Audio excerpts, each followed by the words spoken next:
Assalamualaikum warahmatullahi wabarakatuh. Sebelum saya menyampaikan materinya, izinkan saya memperkenalkan diri terlebih dahulu. Perkenalkan, nama saya Abdul Aziz dari kelas Teknik Mesin 20E dengan NIM 2020110044 dari Prodi Teknik Mesin Universitas Nusa Putra. Nah, dalam kesempatan kali ini saya akan membahas jenis-jenis proses manufaktur. Nah, sebelum membahas jenis-jenis proses manufaktur, kita harus mengetahui terlebih dahulu apa sih manufaktur itu. Nah, istilah manufaktur merupakan kata yang berasal dari bahasa Latin, yaitu manus yang artinya tangan dan factus yang artinya membuat, sehingga dapat diartikan dibuat dengan tangan. Arti dibuat dengan tangan ini adalah menggambarkan bahwa pembuatan sebuah produk masih menggunakan cara manual. Manufaktur seperti itu sendiri merupakan cabang dari industri yang menggunakan peralatan dan medium untuk proses pengubahan bahan mentah menjadi bahan jadi. Nah, untuk selanjutnya kita bahas dari jenis-jenis proses manufakturnya. Untuk proses manufaktur itu sendiri diklasifikasikan menjadi dua tipe dasar. Yang pertama yaitu processing operation atau operasi pemrosesan, dan yang kedua yaitu assembly operation atau operasi perakitan. Baik, kita akan bahas satu persatu. Yang pertama yaitu processing operation atau operasi pemrosesan. Dalam proses ini mengubah bahan kerja dari suatu keadaan penyelesaian ke keadaan yang lebih maju. Dalam operasi ini bisa dikatakan mengubah geometri, bentuk, sifat fisik, atau tampilan bahan awal. Dalam tahap ini terbagi menjadi tiga macam. Yang pertama yaitu shaping process atau operasi pembentukan. Yang kedua yaitu property enhancing process atau operasi peningkatan properti. Dan yang ketiga yaitu surface processing atau operasi pemrosesan permukaan. Nah, dari ketiga macam tersebut kita akan bahas satu persatu. Nah, untuk yang pertama yaitu shaping process atau proses pembentukan. Dalam proses ini bisa dikatakan mengubah geometri bahan kerja awal seperti proses pembentukan penerapan gaya mekanik cor panas dalam bentuk lain dan kombinasi energi geometri untuk mempengaruhi perubahan bahan kerja. Dalam proses ini terbagi menjadi 4 kategori. Yang pertama yaitu solidifikasi proses atau proses solidifikasi. Dalam solidifikasi ini bahan awalnya adalah cairan panas atau semi fluida yang mengeras membentuk bagian geometri. Contohnya adalah pengecoran logam dan pencetakan plastik. Yang kedua yaitu particulate proses atau particulate. Dalam proses ini bahan awalnya adalah bubuk, dan bubuk tersebut dibentuk menjadi geometri yang diinginkan dan kemudian disinter untuk mengeras. Nah, yang ketiga yaitu deformasi proses atau proses deformasi.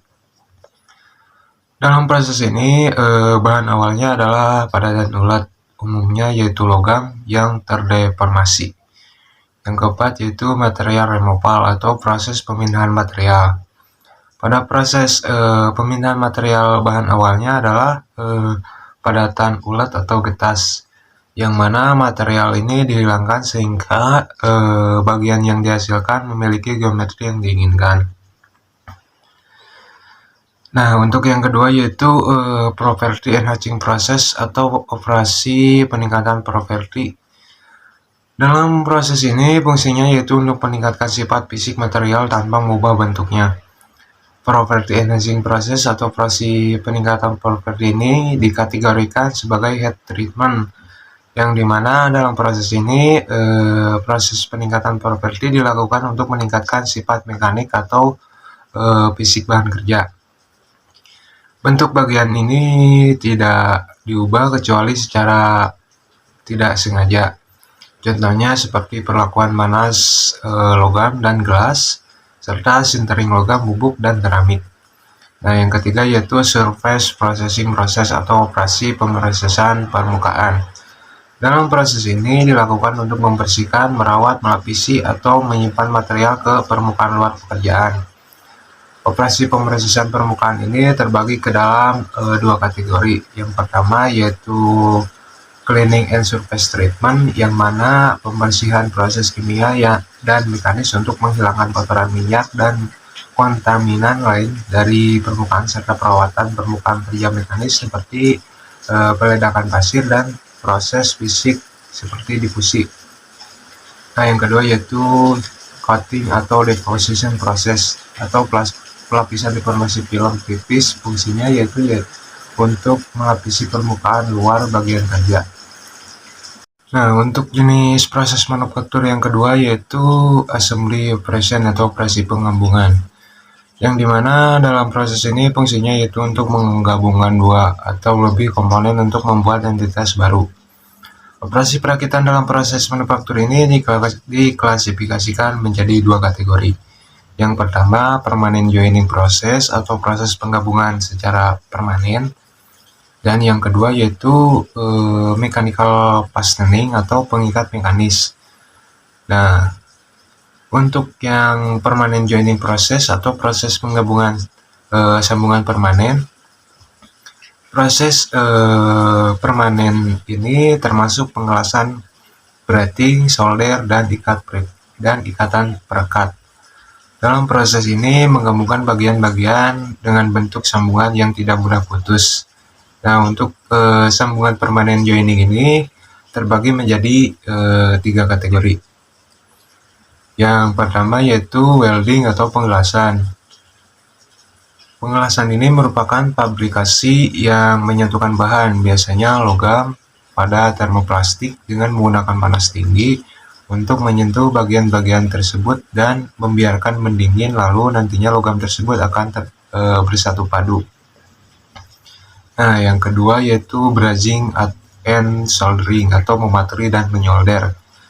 Pematerian adalah proses penyambungan dua atau lebih item logam dengan cara melelehkan dan membubuhkan patri ke sambungan tersebut.